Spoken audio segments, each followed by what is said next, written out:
Shane Ridley. I'm Shane Ridley. I'm the Chief Circumnavigation Officer for the Coast Around Tasmania adventure.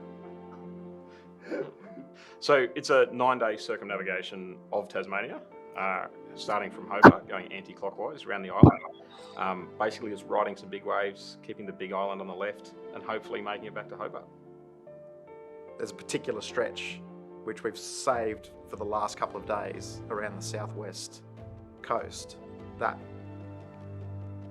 I sometimes lose sleep a little bit about, just thinking about that, just playing it out in my head, how we're going to get from Strawn to Bathurst Bay and back around Hobart again. Like, there's a lot that's got to go right there as far as fuel, weather, all of those sorts of things, attitude.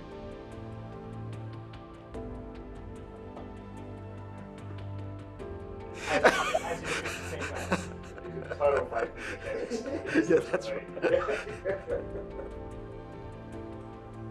Okay, so about the actual trip itself, I feel like I'm naive to the scale of it, and I've never been to Tasmania, so I don't actually know what to expect in Tasmania. So for me, I'm seeing it as like 9 days in a row of riding a jet ski on a Saturday.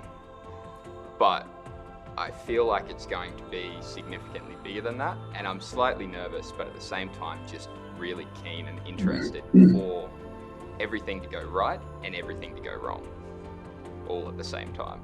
Look, the thrust obviously is about good mental health for people in Australia. To spend 9 days travelling around Tasmania on jet skis, some people go, wow, that's insane. But in actual fact, it's about physical fitness, it's about stamina, it's about commitment. It's an adventure, and life is an adventure. And for us at Lifeline, it's about helping people to say, you know, life is, and living of life is really important.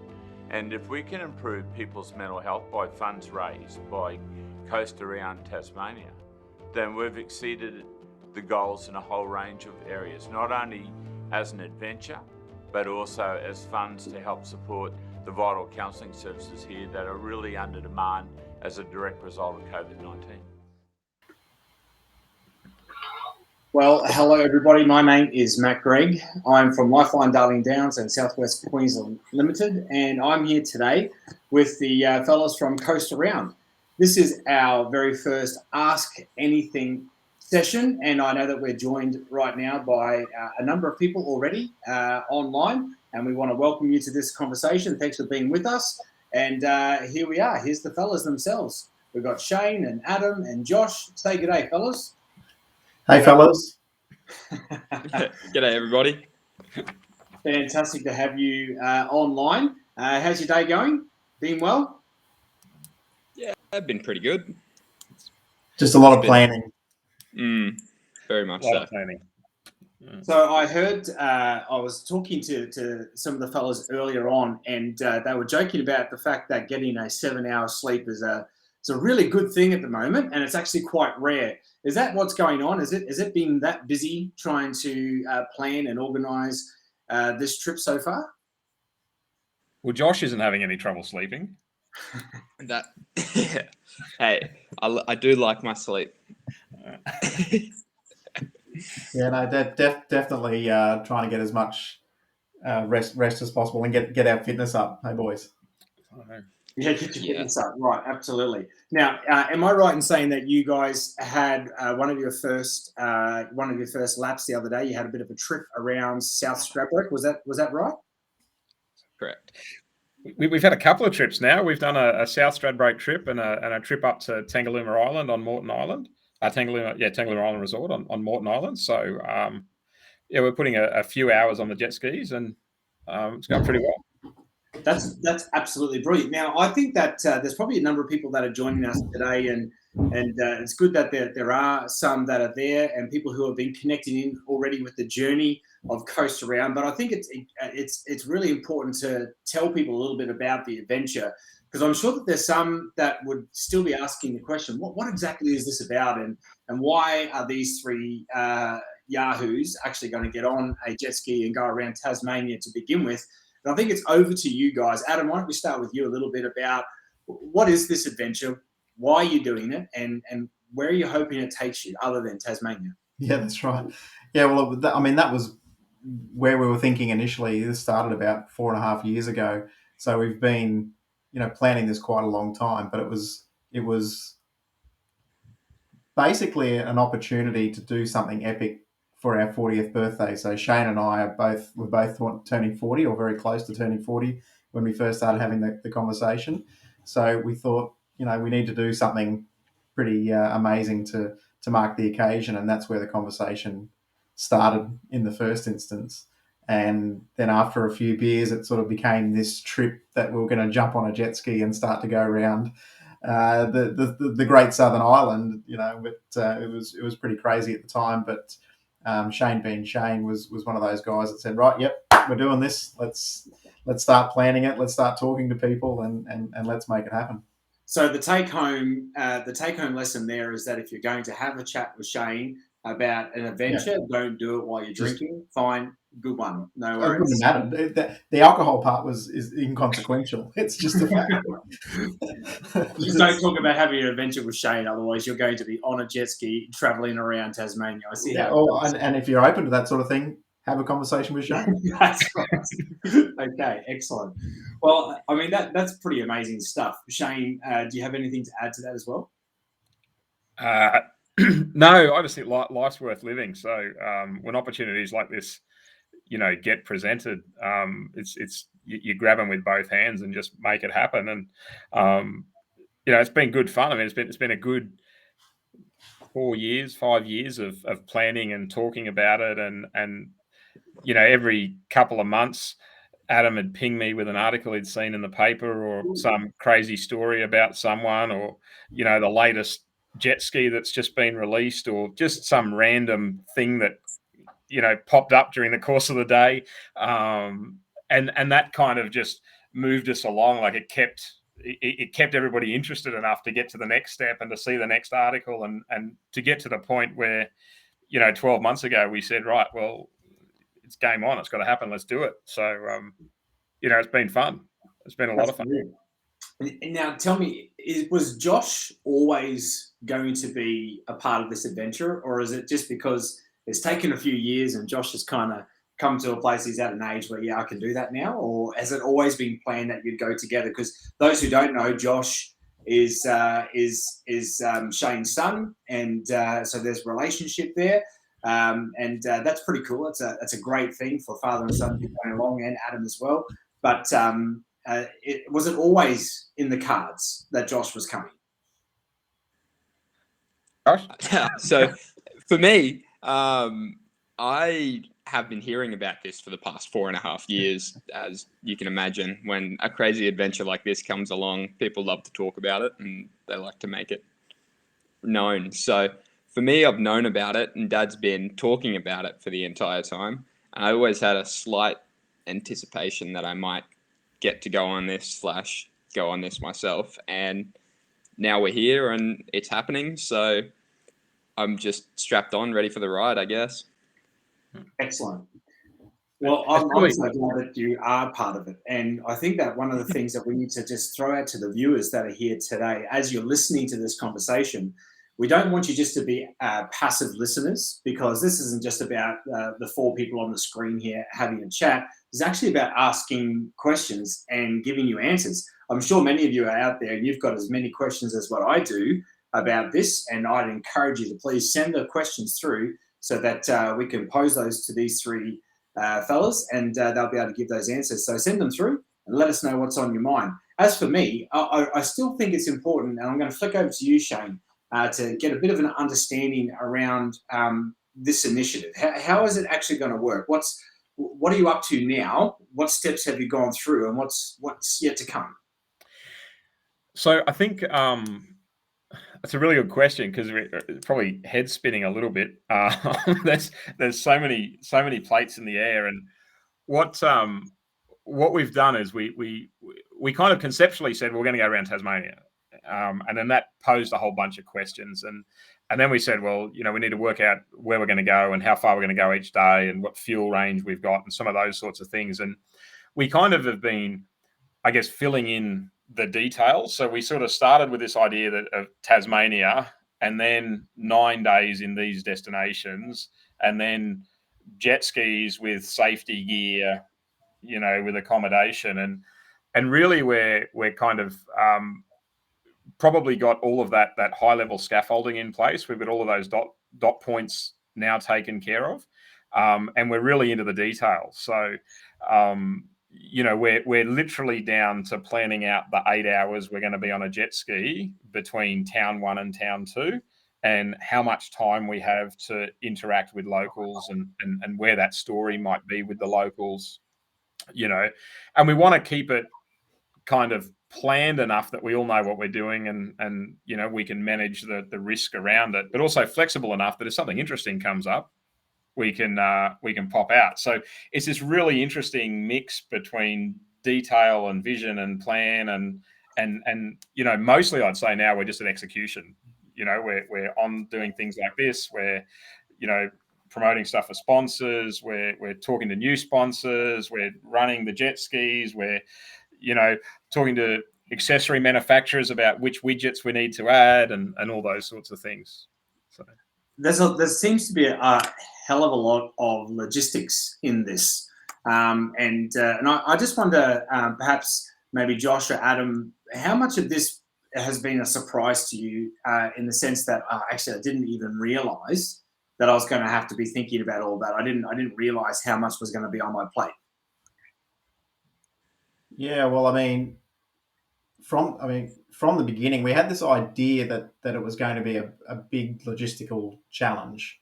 When we started planning it, we started talking to people who we either knew had been doing something similar or had been planning it when we first started, looking at this. For example, there's a guy called Craig, who's in Burnie, and he paddled around on a sea kayak several years ago, and that's one of the first points of call. So I picked his brain basically about how he did it, how long it took him, how far it was, where you could pull in, all of those sorts of things. Because when you look at a map, there's a lot of green and there's not a lot of roads in certain areas of the map, and I just refrain from saying the map of Tassie, because we've got to be careful when we're talking about that sort of thing. But I'll try to keep it PG. It's a big landmass. Like it doesn't, when you look at it on a map, it's not a huge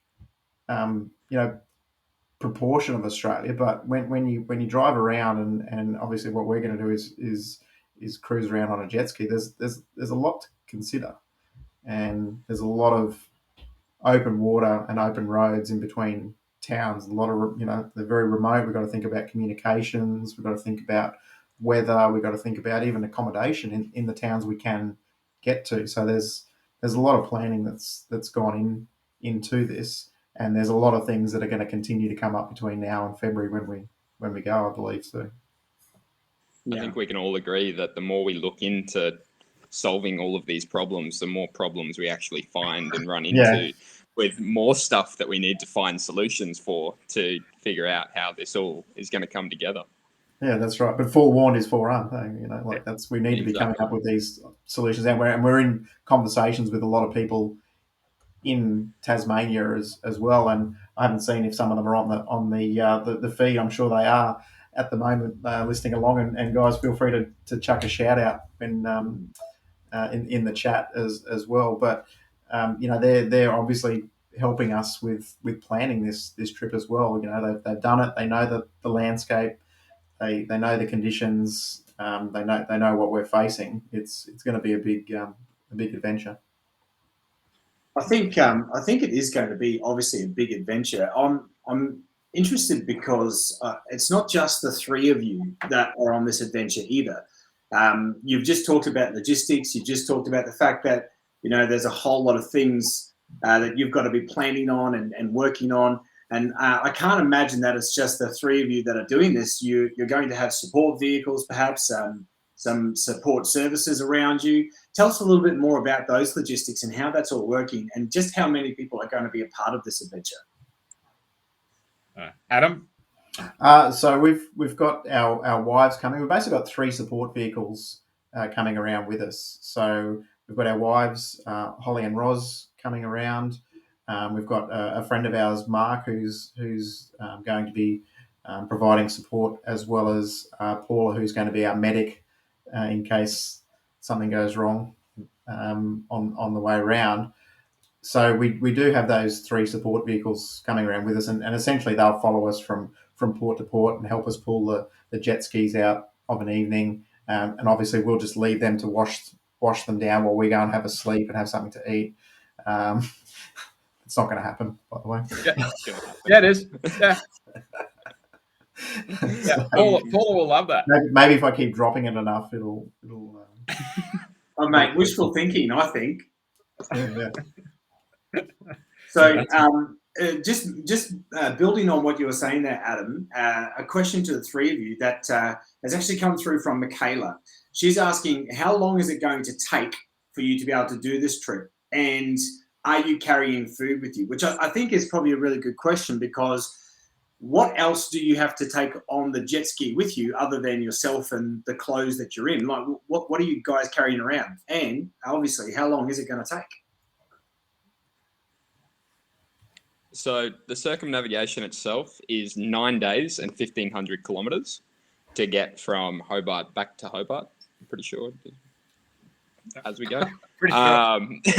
Josh is the details guy. We've left him in charge of details. Yeah. Thanks, Josh. I've got all the details and no right. idea. It's great. But no, so it's 9 days and 1,500 kilometres. As for food and whether or not we'll need to carry it with us, we should be just off the coastline and have access to land most of the time. So if we need to pull in to have some lunch, we can. But at the same time, if we didn't need to, we might have a packed lunch tucked in the front of the jet ski somewhere, hidden, ready to go. But for most of the 9 days, we'll have access to land and our support crew, which will help us with our food and accommodation and everything else going on. But there are certain stretches where that could become a little bit more difficult. If you want to elaborate a bit more on that, Adam or Dad. There's a stretch in and we're just playing with the technology here, guys. Sorry for the random screenshots. It's a new toy, and I'm still learning. Yeah, the southwest corner is probably the most scary bit. That's 2 days, which is pretty much unsupported. So, if we get in trouble down there, we need air support. If something goes wrong and it's not an absolute emergency, we can get someone to boat down into us. But, it's a fairly substantial stretch for about 340 kilometres. We've worked out the jet skis have got about 120 kilometres of range. So we actually need to take 3 jet skis worth of fuel to achieve the goal. So fortunately, we've had some we'll carry extra fuel, but we've also had some of the Tasmanian locals jet ski community who have offered to carry some fuel with us and to come sort of part of the way, carrying extra fuel, helping to fuel us up. And then they're going to go back to the starting point, run across Tasmania and come from the other direction with fuel as well to top us up on the way home. So, it's really been quite amazing the amount of support that we're getting from the Tasmanian jet ski community, and just, how many people want to be a part of what we're doing and help out and really try and, make this a reality and a success for all involved. I think that it's absolutely brilliant that you've got so many people that are already participating in it. I think it's just so cool. And the fact that they're going to come a little bit of the way with you, then follow you up on the other side, that's great. Not quite as great as Josh, bringing a cut lunch and a couple of, Vegemite sandwiches with him as he travels around the southwestern side of Tasmania. Well, it's probably worth mentioning, Matt, and we didn't talk about this at the beginning, but it was pointed out to us a couple of weeks back that Josh, once he does this, will be the youngest person to ever circumnavigate Tassie on a jet ski. So we found that out, and we're milking it for all it's worth. That is brilliant. So is that when we're talking about firsts? So that's pretty cool. That is definitely unreal. a good Hang title. on. So is is there? We've got another question, which we're going to get to in a moment. And what I'd like to do, though, before we do that, is there any records that you guys are breaking apart from Josh being the youngest to circumnavigate, which is pretty cool by itself? I think Shane and I are the ugliest to go around so far. Well, yeah, you've won that one. Yeah, thanks for that, Adam. That's awesome. Yeah. I wasn't going alone, mate. We could be the heaviest as well, I think. Yeah, that's probably. We're working on that too, though. So the apart from that, there's Shane, you keep on swapping these things around. I don't know quite what I'm looking at. I don't know where you're going on the screen every time you. I gotta stop. Yeah. Every time you click on it, I'm like, Shane's gone somewhere else. It's like I'm playing jigsaw, It's like, That's right. It's like we're like human Tetris. Yes. Yeah. It's good fun, but no, it's good. It's excellent. So here's the next question: is basically where are you going to stay? So we've had a viewer chime in, and are you going to camp out at all? Are you going to have support? Car is going to meet you every night. I think you've partly answered that in that there's a stretch where you're basically unsupported and you've kind of just got to make it happen yourself. That's all good. I'm curious, around that southwestern corner, is it all cliff faces or are there beaches that you can pull into at night time? That's one thing from me, but from this viewer, I wonder what exactly are you going to do in terms of resting up? Are you going to hotels, 5-star hotels all over the place, or you're going to be camping out under the stars? Yeah, so I'd like to say we're going to 5-star hotels the whole way. Unfortunately, Adam's controlling the purse strings a bit, and he's absolutely not. How many 5-star hotels do you reckon there are outside of Hobart? I mean, obviously you've got some lodges and stuff like that, but yeah, there's not too many in the coastal ports that we're dropping into, is there? There's a few. I mean, there'd definitely be a few in some of those places, but. No, so it's actually going to be interesting, Matt, because we've got a bit of a flexible timetable, which makes it difficult to even plan too much on that. So we could be in Strawn on the 20th or the 19th or the 23rd.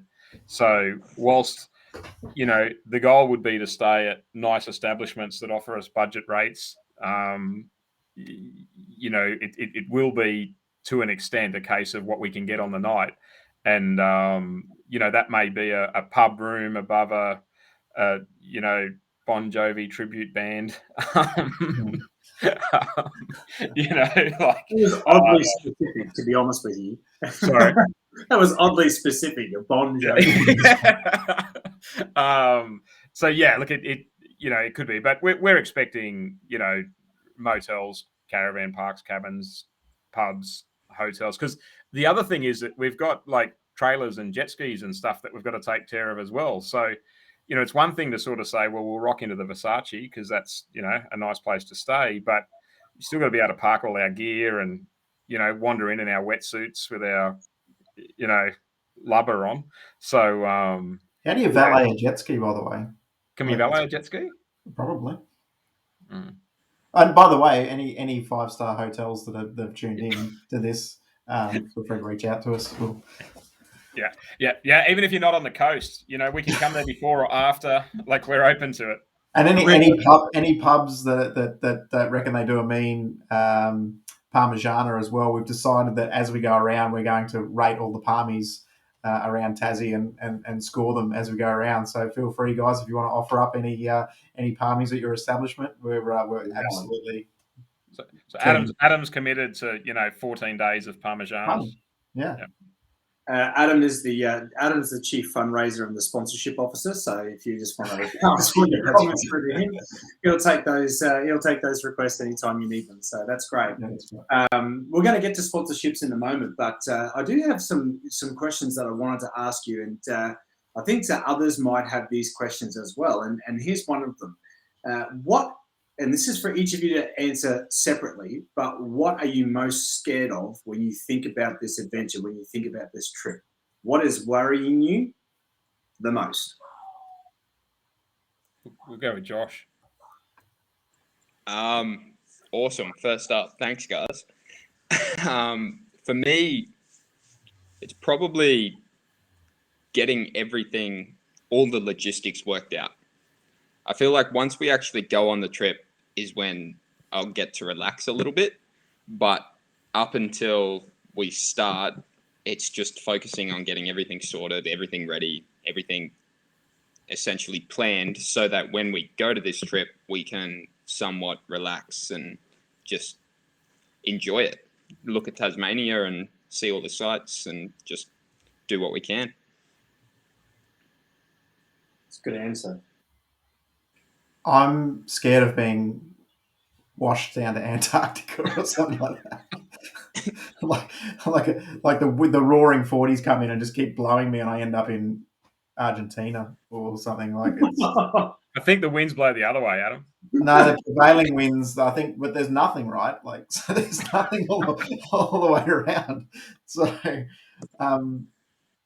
yeah, I mean, there's just a lot. There's a lot of water there. I mean, I guess I'm more scared of what, Josh mentioned about the planning side of things. I'm more scared of what we can't plan for and what we don't plan for. I think that's why there's a lot of time and effort going into this now, because if there's something we miss or something we're not prepared for and we can't deal with it, that's pretty scary. Yeah. What about you, Shane? Yeah, I was going to say, I think for me the most worrying thing, I'm actually not. Yeah, I mean, I'm not there yet, but I'm not scared and I'm not worried about the waves. I joke I'm worried about the orcas and the killer whales because they hunt in packs. But I'm actually not, because I'm 100% comfortable that the work we're doing now will have us the best prepared we can be in that environment. The thing that I'm most worried about now is the work we're doing now, and balancing that with our day jobs, the preparation we've got to do, remembering to actually spend some time with my wife, those sorts of things, because it has been pretty consuming. But it's the necessity. Like, we need to do, for me and the way that I'm wired, I need to do that now, so that I'm not worried when we get there, and I can just be completely relaxed in the environment that we're good to go. Yeah, right. And I think that is a really interesting point. And we do have a couple of questions that have come through, which we're going to ask in just a moment. So stay on the line, whoever asks those. But one question, just to follow up on what you're saying there, Shane. What has been the biggest challenges so far that you guys have faced in this journey? Because a lot of people wouldn't have realised, just to give some context, they wouldn't have realised that, well, it's taken 4 years to get to this point. But then when I first heard about it, we're talking nearly, 3.5, maybe 4 months ago, or whatever the case it might be. And here we are at this point, and there's still heaps to plan and do and think about. So you've definitely had hurdles and challenges already. What is the biggest challenge that you've come up against as a group? So for me, and I'm interested to see what the other boys say too, but for me, the biggest challenge has been being taken seriously. Because we've been saying this, and I mean that genuinely. We've reached out to sponsors and supporters and just people who'll help us pull it off. And you sort of see this look in their eye of, here's another couple of dreamers with another big plan. I'm not going to worry about wasting my time. And that's been the hardest, getting past that. And not that it's been a difficult task, but we've continued to tell the story and we've continued to turn up. And because we've continued to do that, we've said it often enough, and we've done the things that we've done, and people are going, oh, hang on, these guys are actually not just a bunch of dreamers. This is actually going to happen. And we need to get behind this. So the first 3 months was really like just trying to convince people we were the real deal. And now we've kind of got enough momentum, and we're putting, all the things that we'd planned that we're being executed on, and all the things we told people we were going to do, we're doing, and, everything's lining up. And now it's actually starting to turn, almost full circle, I'd say, where people are starting to actually reach out to us now and say, oh, we see that you guys are coming down. Do you want to come and talk to us about this? Or we'd love for you to come and drop in and see our story, or some of these sorts of things. So for me, that's been the most difficult part. That's really great. And I wonder, is it the same for you, Adam and Josh? Have you been feeling the same way about the challenges, or has it been a bit different for you?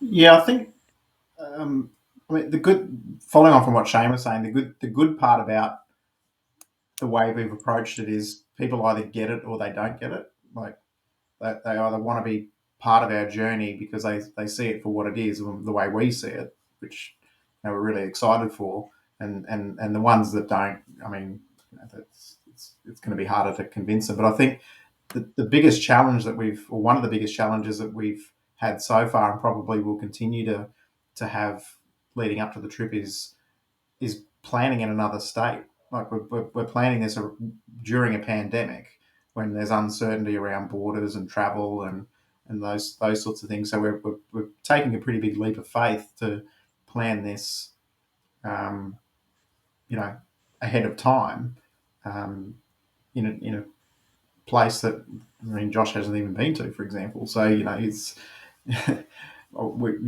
and I have been there, so we can sort of visualise what that's going to look like. But we're relying on a lot of the people in Tasmania, through the connections with Lifeline, with our sponsors, and with our support network, I suppose you would call that, in Tasmania, to really help us to plan this and make it a success. Yeah, that's brilliant. And vote of confidence for you there, Adam, is that Nick D says that Adam is involved, and I always knew it was going to be serious because Adam's involved, which is a vote of confidence for you, mate. Nobody said that about Shane or Josh, so I don't know what that says about them, but you're holding up the serious side of things, and that's a good. Yeah, if there was a word about me that everyone says, it's that I'm just completely serious all the time. Yeah, that's been my experience. Yeah, it's my mantra. So one of the questions that we've had come through, and I think it's a really good one, is what type of jet skis are you using, Josh? What's the jet skis that you guys are on? So we've got the new Sea-Doo Fish Pros. It was the S model or something, wasn't it, Dad? The Sport? I believe so. And they're purpose-built for fishing, essentially, but they're also really great for long-distance rides and this style of riding that we'll be doing. So they've got a longer deck on them, and they're slightly wider, and they really good for stability, and you can stand in 1 foot well and your jet ski won't flip. So when we're sitting in our big waves and we're having a bit of rough time, they're definitely going to be the best machines for what we're doing. So the question then needs to be posed: if you're using the Sea-Doo Fish Pro jet skis, then are you taking a fishing line with you? Are you going to drop a line, and are you going to try and hook dinner a couple of nights, or what? We have to, don't we? Well, if we're trying to catch dinner, we can't let Dad fish because we'll never catch anything. But I reckon there will be some opportunity for us to drop a line in and see what's around and see if we can potentially catch something that is big enough to eat. I have a fallback plan, Matt. We're engaging with the Tasmanian fishing industry and expecting to drop by some lobster operations and fishing operations and a whole bunch of things. So if the boys don't catch anything, I'm covered anyway. That is unreal. That's brilliant. That's excellent. Lobster for dinner, Tasmanian lobster. Is that what you're talking about? It's on the agenda. So we'll see how we go. Maybe some Cape Grim beef or something like that. We can do. That's brilliant. Now, we were talking about the jet ski, and that's an interesting point because it really leads us into a conversation about those that are this initiative. And I know that Coast Around Tasmania are very, very fortunate to have a number of excellent sponsors that are starting to get on board and offering support through their services and their goods and a whole bunch of other ways. Start to explain to us a little bit about what's happening with the sponsors and who you've been engaging with so far, and maybe got a sneak preview about who is coming up as well. I hear rumours that there's some extra sponsors coming on board as well. So, yeah, so sponsorship's been good, and we've been really fortunate. We had a couple of sponsors jumped on really early, and Jet Pilot was one of them, who are a specialist apparel provider. So life jackets and riding gear and casual wear and workwear and those sorts of things. And they were they jumped straight on. They were fantastic, and as soon as they heard what it was, so we were just really lucky and privileged, I think, for them to get on board. And the other one was the Australian Good Food Guide, who said, well, look, if you're going down there, you need to find some good places to eat, because you're going to be working pretty hard all day. So you want to be going to the best restaurants, not the worst. And you want to find some good accommodation. So those guys were really quick, to jump on board, and we've got to give a big shout out to them. And we've also got some sponsorship from Club Marine, who are the big marine insurers. And we've got a great little article that went in there in the Club Marine magazine. So if anybody out there is a boater with Club Marine Insurance, the magazine you get, have a look in there. You'll see some photos of us and the skis and what we're up to. And GoPro has come on board as a fantastic sponsor, and they've given us some GoPros and some gear, and been really supportive. So they're the ones that we can announce, and we have 4 more, Adam. Oh, I mean, yeah, we've got there's a few guys who we're obviously really excited to talk about in the coming weeks. That are aligned with what we're doing. So hopefully we can announce those soon. Yeah, and they're big brands. I think when we can announce them, because there's we just can't quite announce them yet. I think people are going to be surprised at the brands that have got behind this, and the support that they're giving, and the generosity of their support as well. So I think it's worth mentioning. The reason why we're working with sponsors is we really want to give this the scope that it deserves. When Lifeline said that they wanted to get involved with the trip and help, showcase, which you'll talk about no doubt in a minute, Matt, for those that don't really know why we're doing this, or one of the reasons why we're doing this. Having those corporate sponsors come on board, it just really helps us get that message out even further. So we're extremely grateful to the sponsors that have come on board, and obviously the ones that we hope will come on board with this journey with us in the coming weeks and months. But it's all about making a bigger splash, excuse the pun, and we're really grateful for that opportunity, and we think it's going to be a big adventure, and we're going to make it as big as what we can. I think one of the things, so just to recap on that for those who might not have heard, or those that are just linking in, it is important that we give a big shout out to Jet Pilot and the Good Food Guide and Club Marine and GoPro for their support so far. They are the 4 sponsors that have jumped on board, and they're coming along for the journey. They're coming along for the voyage for Coast Around, and that is unbelievable. So thanks so much to those guys, because without you, it would actually make things a lot harder. It does help to reduce the cost. It does help to spread things out. But as Adam has said, it really does help to maximise the benefit of this initiative to Lifeline Darling Downs, and also our partner in Tasmania, Lifeline Tasmania. Because the more that people are jumping on board and they share the news and they spread it around, the more coverage that we get, and the more people get to connect to those ideas. Because when we are talking about Lifeline's involvement, and some people might even ask the question, well, what's this guy in the Lifeline shirt doing on a Coast Around Tasmania interview? Well, the reason is that these 3 gentlemen have made a decision that even though they could just go on an adventure and could just be very much them having some fun and celebrating their 40th or now 45th birthday, then that would be brilliant. But what they've decided to do is no, let's make it worth more than that, and let's raise awareness around mental health issues. Let's raise awareness around mental illness and mental ill health and how people can find support and help when they need it. But also, let's raise funds to be able to support those who are struggling with their mental health and mental illness, and they need immediate help, either through the hotlines and the call lines that we run, or through the face-to-face counselling and other services that are run both by Lifeline Darling Downs and Southwest Queensland and Lifeline Tasmania. So I guess that's a very long-winded way to say that this is not just about having an adventure. It's also about making the adventure worth more than simply going around Tasmania on jet skis. And those sponsors are a big part of making that happen.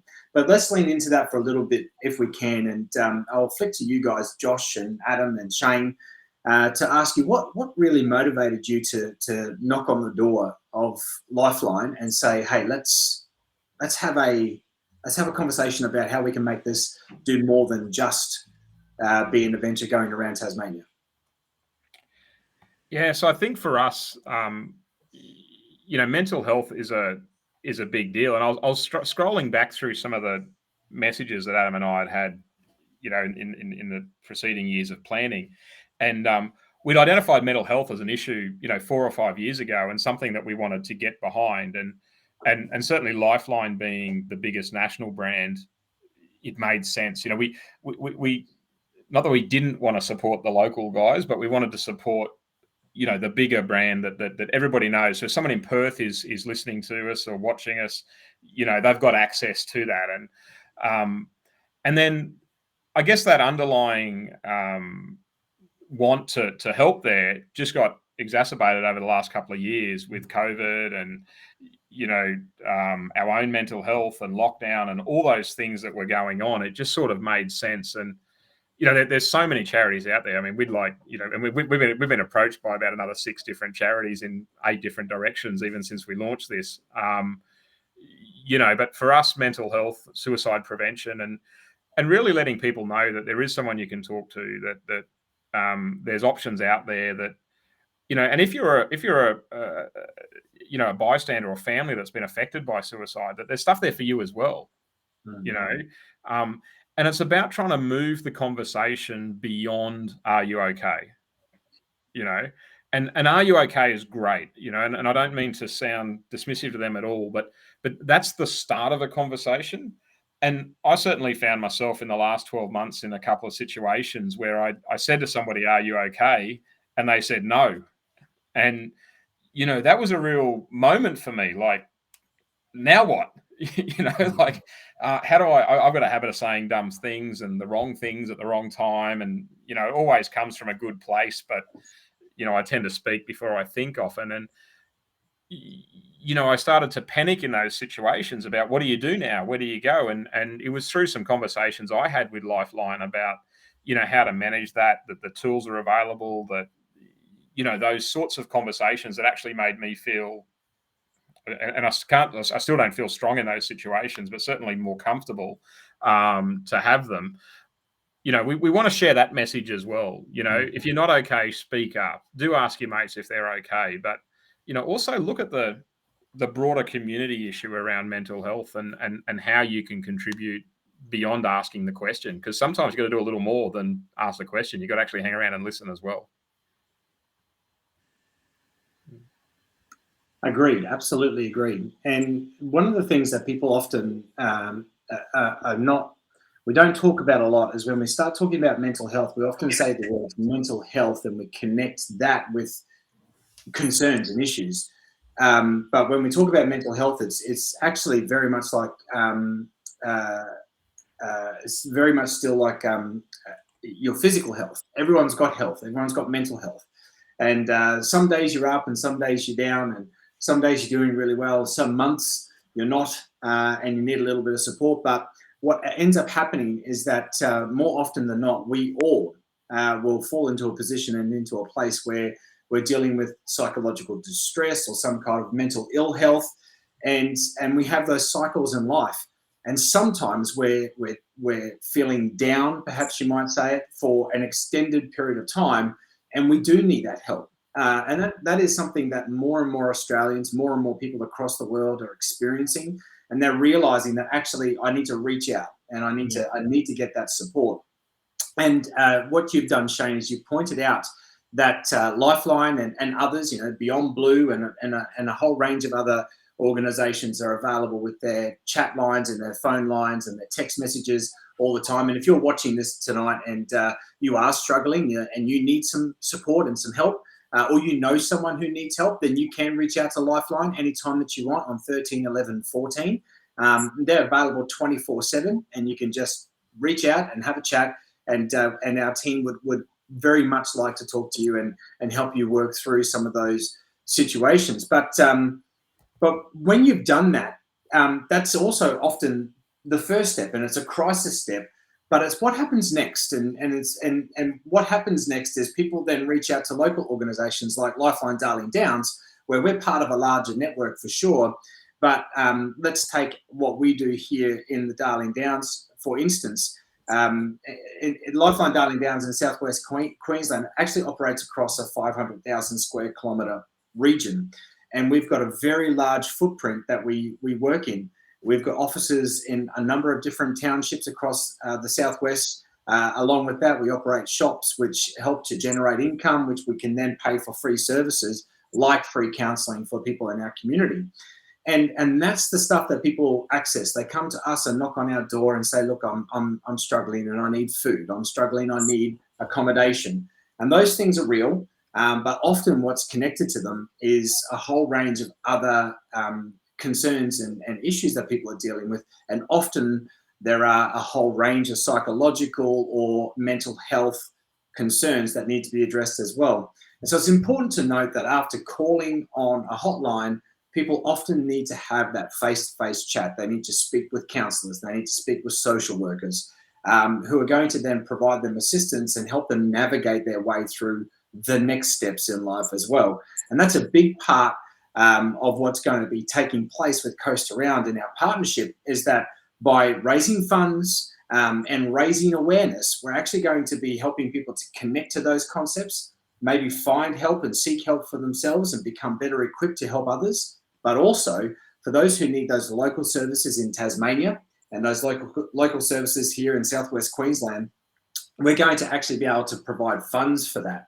which are going to put boots on the ground and put people face to face with each other, so that they can be given the support that they need when they're going through those crises as well.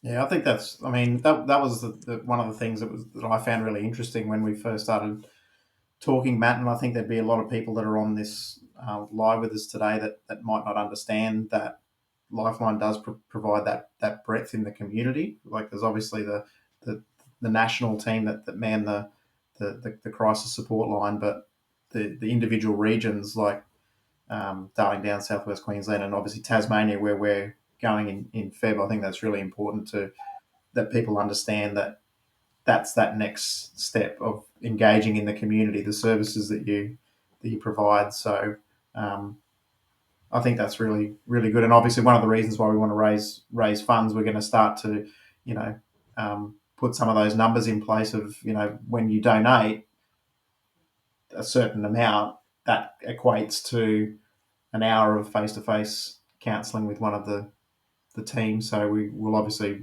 work with you guys about what those numbers look like. So if you do want to donate, and we're obviously going to be encouraging people to donate during the course of the expedition. And if you're on this now and you want to donate, you can. There's the live link that Shane just popped up now. But we really, it'd be good to hear from you about what some of those numbers are as well. But if not now, maybe the next time we do it. Cool. I know that we need to move on as well, Adam, and I think that I really appreciate you putting that up there and talking about that, because that's going to be a big part of what we're able to do when we're talking about the mental health awareness and what have you. But something I just wanted to mention is that for those who might be in a position where Shane was also, that you ask that question, "Are you okay?" and are presented with that idea of, well, what do I do next? Because this person's just said no, but I don't know necessarily how to deal with that. That's a really important issue to address, and we don't have the time to go into it right now, but I can tell you that there are a range of free courses that are available online. Many of them are very, very short and extraordinarily good. Lifeline offers some, and you just go to the main Lifeline Australia website and click on training, and you can link into some of those, but there's a whole range of stuff that you can link into to equip yourself with some knowledge. And going back to Are You Okay? Even just going back to their website, if you want to, or to Lifeline's website, and you click through to say, how can I help somebody else? There's a list of really good questions that you can ask and actions that you can do to support somebody else. And I will just encourage you that no matter who you are, the most important thing is that you've got 2 ears, and that you just take some time to listen, because that's mostly what people need. But I know that we've got some other questions that have been coming through, and I think that we probably do need to move on. But I'll throw it over to you, perhaps, Josh. So we've got a question that's just come through from Michaela. Are you scared of getting seasick? Yeah, specifically Shane. Dad, how are you feeling? You prepared for that? Yeah, so for those of you people, don't get seasick, do you? You haven't seriously gone on this trip with 23-meter swell where you get seasick. Yeah, right. Okay, no, just checking. Yeah, like I can't sit in the bathtub for very long without getting a little bit queasy. So, am I worried about getting seasick? Yeah. Wow. Wow. What about you guys, Josh? Did you get seasick? I did when I was younger. I haven't been seasick in a little while, but I reckon the training events and the lead up and the time on the skis should at least combat that slightly and help us get at least used to being on the water a little bit. I'll get the rocking sensation that you get when you've been on the boat for a bit too long and you finally step back onto land, but that's not too bad to deal with. How about you, Adam? You good to go? Well, I mean, I don't want to speak too soon because this is being recorded. It's going to live on forever. Mark Zuckerberg will never delete this now. But he's probably using it as a promo in the new Facebook naming. To date, in the new metaverse. To date, that's right. I haven't been seasick. Touch. I think one of those things that leads on from that question is, out of a scale of 1 to 10, just how prepared are you guys for this trip? Which one's which? Any 10? One of you? I feel like is 10 or 1 the worst? Or I'm going to say 10's ultimately prepared. Will we be prepared? Like I like to think we're going to be closer to a 10, but I mean, what are we, a 6 or a 7 at best? I think at the moment. That's okay. That's all right. You're better than 50%. Let's go with that. Where do you think we're at, Josh? Sorry, I just brought up the website countdown. 3 months, 28 days, 11 hours, 35 minutes, and 30 seconds for a 6 out of 10. Yeah, I reckon probably around 6. We've got a lot of the heavy stuff locked down. Now it's just a matter of getting the little stuff through. Yeah, we've got that long to get prepared. Jeez, we've got that long to turn the 6 to a 10. And 6 is being quite generous. I can't believe you boys are going for a 6. I'm feeling we're at like 3.4. Yeah. No, we're a long way down the road, and again, we've got some pretty good support from people in Tasmania and helping us in the support crew. I'm pretty confident that we're a long way there, and we're pretty resourceful as well. There's still a lot to cover, but it's not that nothing that we've come across is insurmountable. Yeah. Yeah. And I think to clarify that, the day we get in the car to drive south, I'm pretty positive we'll be at 9.5 plus. The roadmap we've got to get us there, I'm 9.5 plus convinced that we've got the right roadmap and we're doing all the right things. You know, I'm just conscious of how much we've got to do now, and you know, we've got some really interesting stuff coming up. We probably should talk about the stuff to keep an eye on for the next month. I know that's not on our agenda, but we're actually doing some sessions with Maritime Safety Queensland, Coast Guard. You know, so these are live sessions, you know, with those guys looking at how to do big water recovery, making sure we've got the right safety gear. You know, so some of those sorts of things are part of our planning. We've got a ride on Sunday, which apparently is going to be in 20 knot northerlies, which will give us a metre or so swell to get through, which is not nearly Tasmanian conditions, but it's ugly for Moreton Bay. You know, that's a 200 plus kilometre ride we're expecting for that day. So, you know, on jet skis, they've got 120 kilometre range. So, Yeah. you know, I'm whilst I think we're underprepared completely, we're 4 months away from having to be fully prepared, and I think that the pathway to preparedness is pretty solid. And again, just feel really privileged to have people around us who are interested enough to you know, get involved and make sure that we are prepared well.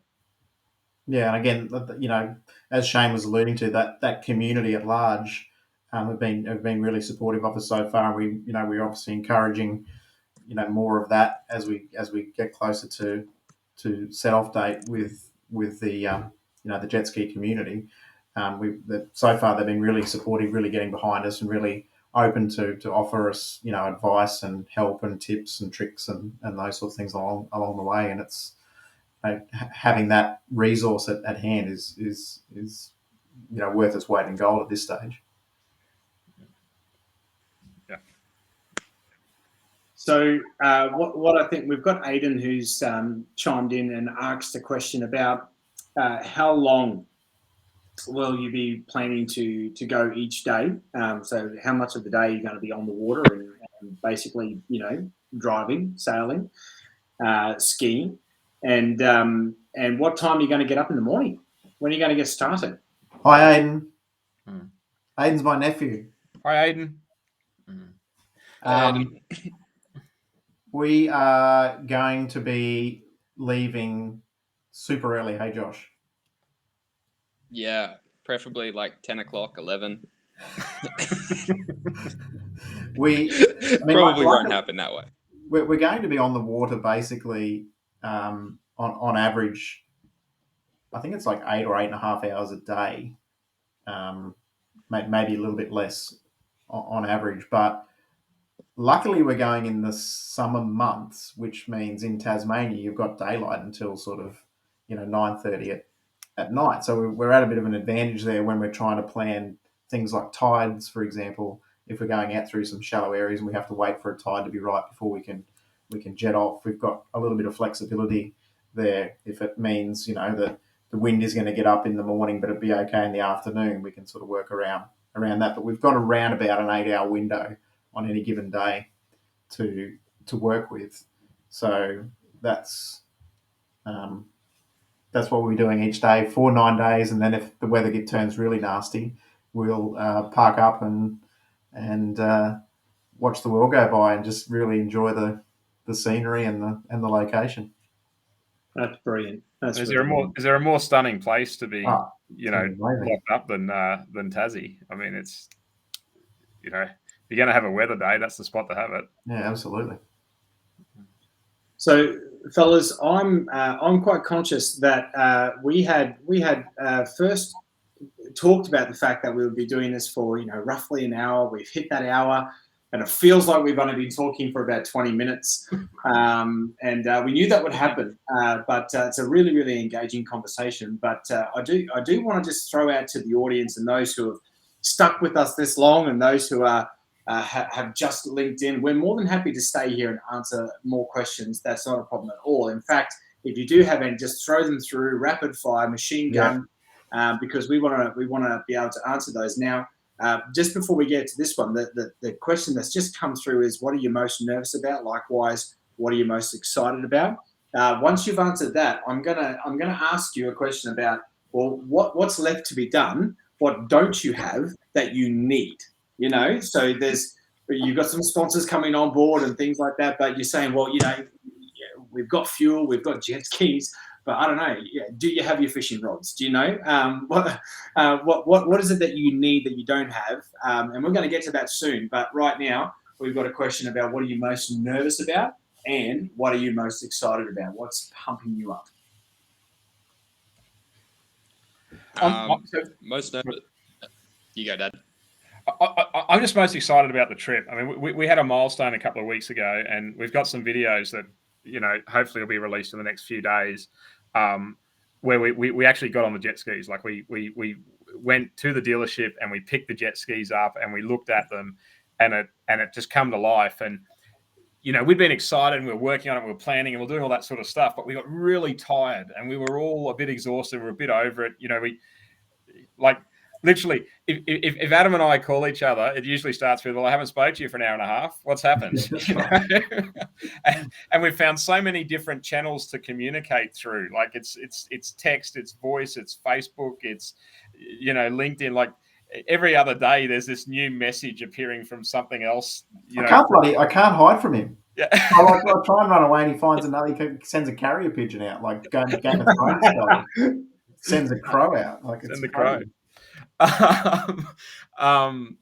So what's been really exciting for me was, you know, getting the skis, getting on the water, and kind of that was like a milestone moment and this realization of it was real.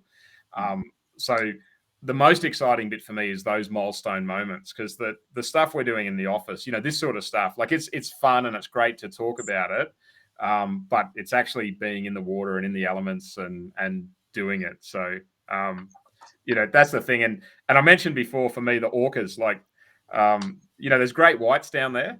I'm okay with great whites because they don't tend to attack jet skis, but I'm really worried about the orcas because, you know, they hunt in packs, and I can just see one, you know, popping up in front of us and waving, and we'll be like, oh, wow, look at the orca, get the drone, isn't it wonderful? And his mates will be sort of lining us up from behind. So one of the things actually on that, when we're obviously getting the skis, or in the process of getting the skis wrapped with, you know, sponsor logos and livery and stuff like that, and the guy Dave, who I was speaking with about that, who owns Rapid Marine here on the Gold Coast, he was saying, "What do you want? You know, what do you want? You know, black and matte and all that sort of stuff." And I'm thinking, just don't make us look like seals.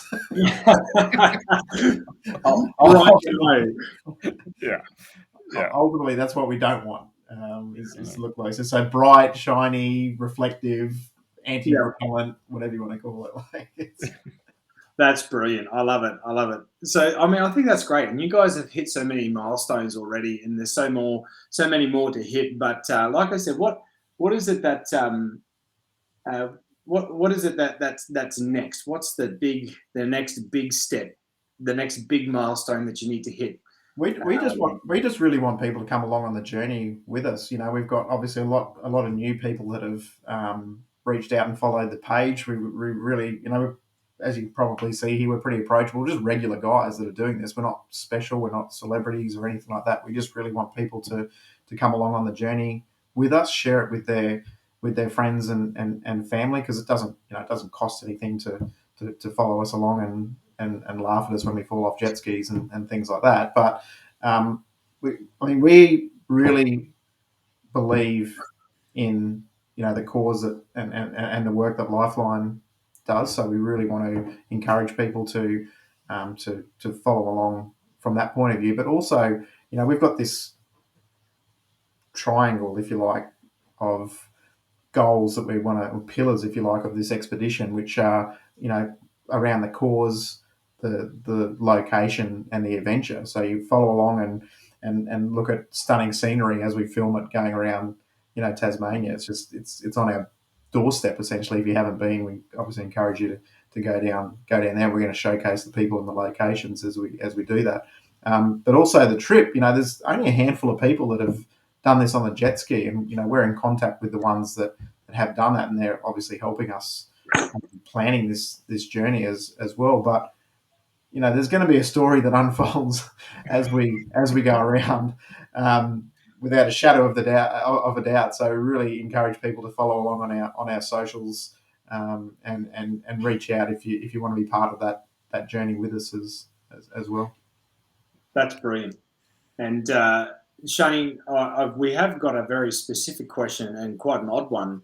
And someone's asking whether or not you really are as short as what you look on screen. We have to get wedges in the jet skis to prop him up. I'm thinking that there's something in this. I don't know quite who put that up there, but perhaps they're related to you or know something about it. Yeah, look, I think for future Ask Us Anything, it'll be Ask Us Anything except personal questions about Shane's height.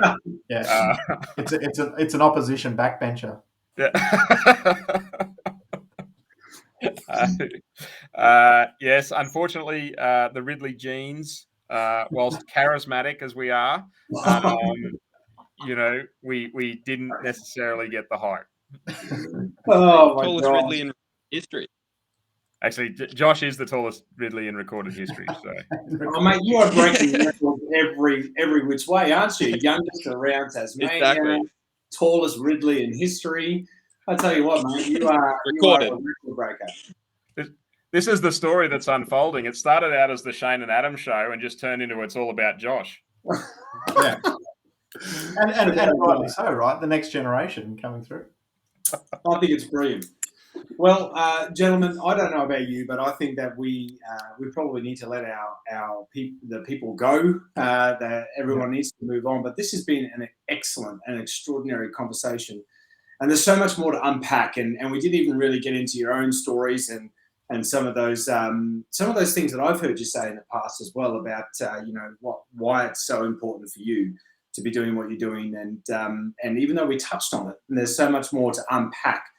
And that will get unpacked as we go. And as you rightly said, Shane, there's a whole narrative, an entire journey and a story that will unfold as we start to go around Tasmania. And we're really just looking forward to the journey and so grateful to be on it with you. And that even though some of us won't be able to be there physically, going around Tasmania with you, that we're going to be on the journey with you virtually. And we can't wait to see it unfold. We're looking forward to hearing about those new sponsors that are coming on board. But let me just say on behalf of Lifeline Darling Downs and also Lifeline Tasmania, thanks so much for your support of Lifeline and for your support around these issues and concerns with mental health and raising awareness. It's initiatives like this that go a long way to making those things no longer, taboo, reducing the stigma and dealing with them in a very real way. So we're very, very grateful to be on that journey. Let me just do another shout out, if I can, very quickly to our current sponsors in Jet Pilot and Good Food Guide and Club Marine and GoPro for your support as well. And for everybody that's already donated, you guys are legends, because every time you donate, it's going to make a big difference to those who are needing support, and we really appreciate that. So go online and you can make a donation anytime that you want, and you can like all of the social channels that these guys have, follow the journey, get involved, and make sure you send through some questions for the next Ask Anything, just so long as it's not about Shane's height, we're good. So with that, let me sign off. Before you wrap up, Matt, just on that, when you go to the website and if you don't want to donate, we actually have a shop now with merch, and all the profits from the merch will go to Lifeline as well. So you can actually go on there, get some cool stuff, and order that online. Shop up the top here as well. So just jump on the website and grab some. Oh wow! Every time I turn around, you guys have got something new going on. That's amazing. How good's that? That's Yeah. cool. We'll have to get you in some of that gear and use you as a model. Oh, come on. Yeah, absolutely. I'm sure you can find better models, but yeah, right. I'll give you a hand. All right. Well, I want to say thank you very much again. Thanks to our viewers. Thanks for chiming in. And we will see you next time. Stay in touch and stay on the journey. And we'll see you when we're coasting around. Thanks, Matt. Thanks, Matt. Thanks, guys. Thanks, Matt.